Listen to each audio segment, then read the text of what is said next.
তাহলে ক্লাবের পেছনের জমিটাতে ওরা ফ্ল্যাট বানাচ্ছে শুধুমাত্র নিজেদের স্বার্থের জন্য। গ্রামের এতগুলো মানুষের কথা ওরা একবারও ভাবলো না। শোনো, ওরা কেউ তো বোঝে? দিলীপের বাবার মতো লোকগুলো বোঝে শুধু টাকা, আর প্রমোটারিতে কারি কারি টাকা। টাওয়ার না বসালে ওদের কন্ট্রাক্টগুলো ক্যান্সেল হয়ে যাবে। এই শোনো, মানুষের দায় না ওদের নেই। আপনাকে দেওয়া কথা রাখতে পারলাম না মাস্টার মশাই।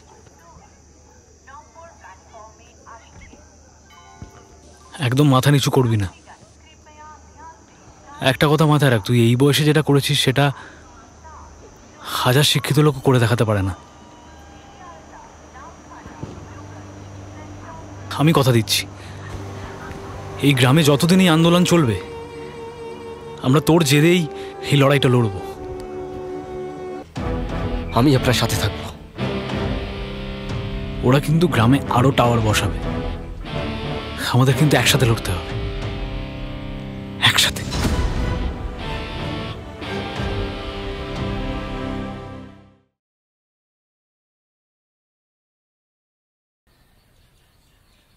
মাস্টার মশাই, সৃজনদা, আমিও যাব তোমাদের সাথে। আর ওখানে দিলীপের ফালতু ছেলেপেলেগুলো থাকবে, সে থেকে কি বিপদ হয় না কি হয়। আমি যাব। মিনি সব সময় বলতো ভয় পেলে অন্যায়টা চোখে পড়ে না, আর আমাদের গ্রামের লড়াই তো আমাদেরকেই লড়তে হবে। আমি যাব, আমি যাব তোমাদের সাথে। এই লড়াইটা শুধুমাত্র আমার বা সৃজনের নয়, এটা গোটা উদয়নপুরের লড়াই। আর এই লড়াইটা আমাদের লড়তে হবে, আমাদের আমাদের।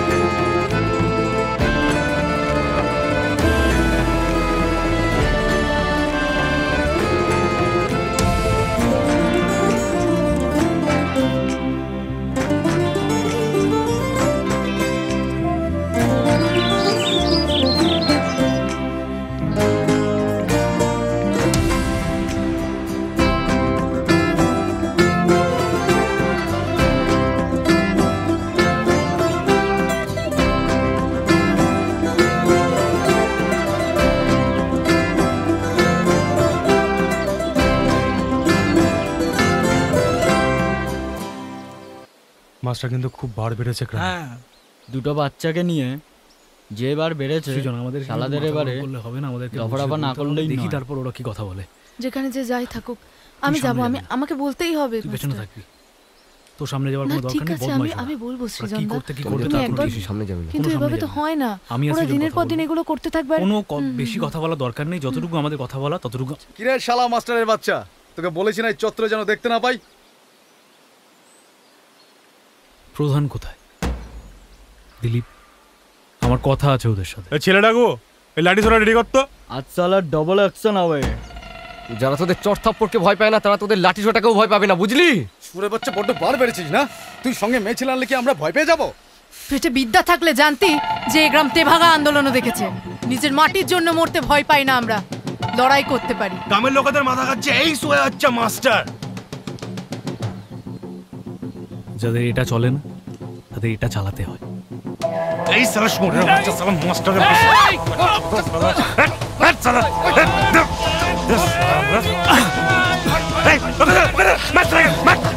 মারে দিয়া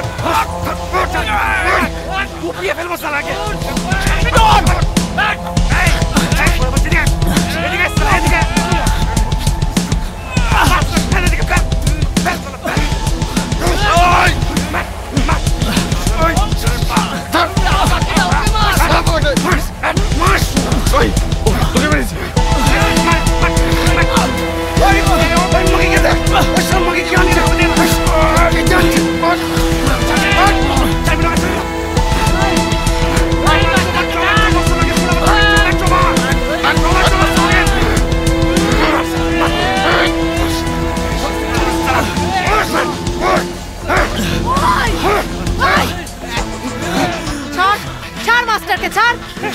আর এক পাও এগাবি না, আর এক পাও এগালে না সব কটাকে শেষ করে দেবো।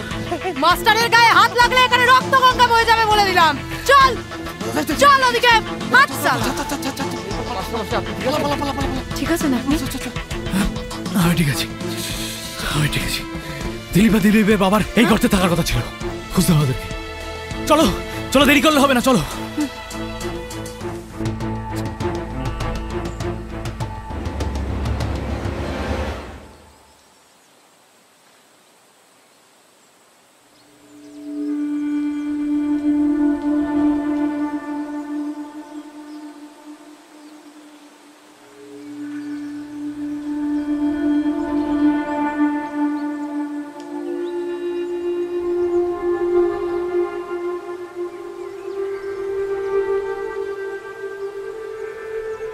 ওই ওই তোর বাপ কোথায়? তোর বাপ কোথায়? বল বল, তোর বাপ কোথায়? বল বল বল বল, তোর বাপ কোথায়? বল দিলীপ, বল। দিলীপ, প্রধান কোথায়? গ্রামের অবস্থা খুব খারাপ, তুই তো বুঝতে পারছিস গ্রামের অবস্থা খুব খারাপ। আমি ওকে প্রধান 30 বছর কোথায়? ধরে চিনি মাস্টার, নিজের স্বার্থ ছাড়া কিচ্ছু বোঝে না, নিজের স্বার্থের জন্য। তোর বাবা কোথায়? মারবি? হ্যাঁ মার। তোর বাবা কোথায়? বল দিলি। হ্যাঁ মার না, মার। হ্যাঁ মার না। এই ওই ওই, তোর বাবা কোথায়? বল।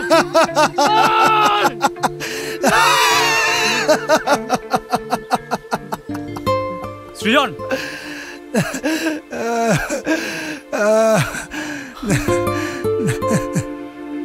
প্রধান আর নেই, প্রধানের 4th স্টেজ মেলানো।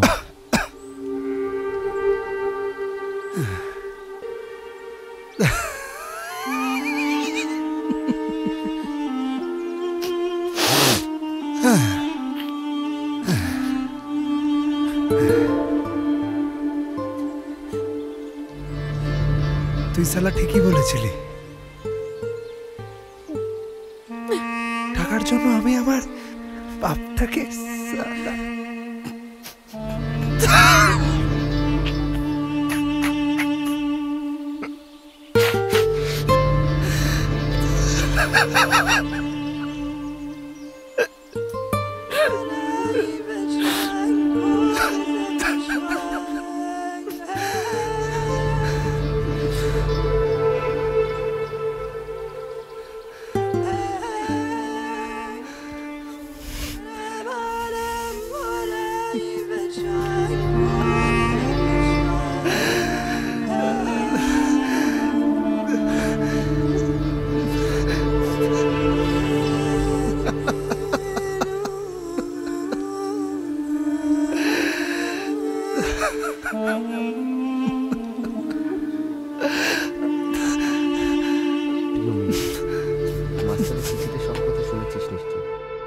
গ্রামের প্রধান দিলীপের বাবার মৃত্যুতে উদয়নপুরে বাকি সমস্ত টাওয়ার বসানোর কাজে রোদ লাগিয়েছে। ফোনের ব্যবহার একদম কমে গেছে চারিদিকে। গ্রামের মানুষ আমাদের প্রতিবাদের অর্থ বুঝেছে মিনি, আমরা সফল হয়েছি। কিন্তু আজকাল মনটা বড্ড খারাপ লাগে জানিস, তুই থাকলে ভালো হতো। আলী কাকা, আমি আর মোবাইল ব্যবহার করব না সৃজন। মোবাইল কেন ব্যবহার করবে না? মোবাইল ব্যবহার করতে বারণ করেনি তো, কতটুকু ব্যবহার করবে সেইটা বলা হয়েছে। এই যে সোনাই কলকাতা গেছে, এরপরে যে তোমার সাথে কথা বলতে চাইবে, ফোন না থাকলে কি করে কথা বলবে? তখন তো ফোনটা দরকার হবে না, বুঝে ব্যবহার করতে হবে। এসব ছাড়ো, এখন মিষ্টি খাও, মিষ্টি। এই হাঁকড়ো হাঁকড়ো বলছে ফোন ব্যবহার করবে না, ফোন ব্যবহার করতে হবে, বুঝে করতে হবে। এই দাদা, তুই আমাকে মিষ্টি খাবি না? মিষ্টি খাবি তুই? হ্যাঁ, তার আগে একটা গাঁটটা খা। ওই মিষ্টি খাবো। আগর আগর আগর। আর খাবি? আর খাবি? নো, টক।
মোবাইলের প্রয়োজন আমাদের কিন্তু সবারই আছে, জানো তো। আমাদের যোগাযোগের অনেক সুবিধাও হয়েছে মোবাইল ব্যবহারের পরে, কিন্তু আমাদেরকে মাথায় রাখতে হবে সেটা সঠিক ব্যবহার। আমরা অনেকেই সেটা সঠিক ব্যবহার জানি না। অপব্যবহার করলে কিন্তু শুধু শারীরিক নয়, মানসিক অনেক রকম অসুবিধার মধ্যে পড়তে হবে। তাই আমি বলছি আপনারা ফোন ব্যবহার করুন, কিন্তু সঠিকভাবে। সঠিক ব্যবহার জানাটা খুব জরুরি।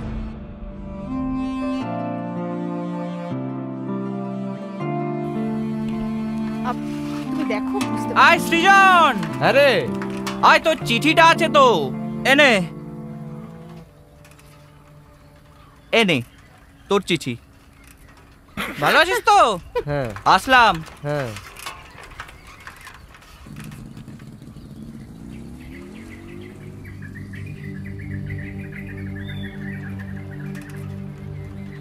প্রিয় সৃজনদা, খুব খুশি হয়েছি তোমাদের লড়াইয়ে। মাস্টার মশাই সবটা জানিয়েছেন। মনটা আমারও খারাপ লাগে জানো। আচ্ছা সৃজনদা, কারোর প্রাণের বিনিময়ে জেতাটা কি সত্যিকারের জেতা? এই পরিণতি কি আমরা সত্যি চেয়েছিলাম? আচ্ছা, একটা খবর আছে। তুমি বলতে না তোমার স্মৃতিশক্তি খুব ভালো? যদি সত্যিই তাই হয়, শনিবার দেখা হবে আমাদের।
আজও কি সাইকেলের চেন পড়ে গেছিল সৃজনদা?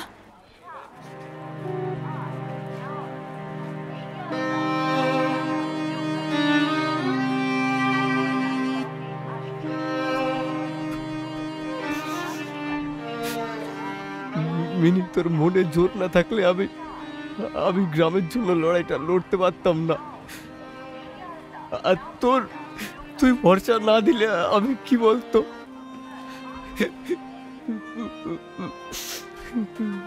তুমি আমার সৃজনদা, তুমি আমার। এই 6টা মাস কিসের জোরে লড়ে যাচ্ছি জানিস? কিসের জন্য? গ্রামবাসী, মাস্টার মশাই, তাহলে ওই চিঠিগুলোর জোরে আমাদের চিঠি লেখার অভ্যেস হারাইনি মিনি। অত বড় শহরে আমি শুধু ওই চিঠিগুলোকে আঁকলে রেখেছিলাম সৃজনদা। স্বপ্ন যেন সব আমার, সত্যি কিছু নয়। গল্প যেন রূপ কথারই